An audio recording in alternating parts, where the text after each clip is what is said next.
Okay, so Wednesday the 7th on the compete program, and after two very strength focused days on Monday and Tuesday, today we're going a lot more conditioning and gymnastics.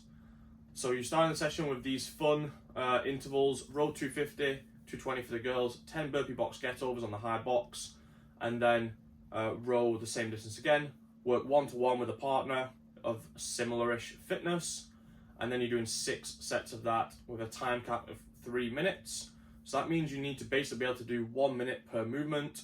So row in a minute, 10 burpee box overs in a minute, and then row again in a minute. So with those transitions, that is going to get challenging, but it's very, very doable. If you get to the point where maybe you've still got over half of that row distance left, then take off a little bit from the first row. So maybe you take off 50 meters so that you can have a chance to try and finish and really push towards finishing each of those intervals. The gymnastics today, you've got 10 sets of 10 unbroken chest to bars with as much rest as needed to try and keep the unbroken stimulus. If that's probably appropriate for elite and RX athletes, intermediate athletes that are going to find sets of 10 too challenging, you can do 12 sets of 5. Same thing, you're trying to rest as little as possible, but you don't need to write down your split times, but ideally, if you looked at your split times afterwards, they would all be very similar. So not sort of having 5 seconds rest in between sets 1, 2, and 3, and then that goes to 10 seconds, and then it goes to 30 seconds or 45 seconds. So instead, I would rather see 15 seconds rest between all of your sets and trying to keep it consistent across that 100 reps or 60 reps for the intermediate.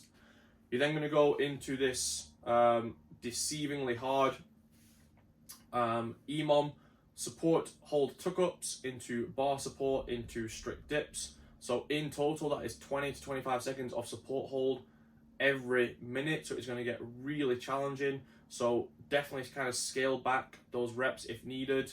Trying to take a little bit off both the tuck-ups and the bar dips until you get to find a level that you can kind of sustain for multiple minutes in a row. And then after that, you have, again, this is optional, so the split stance Romanian deadlifts.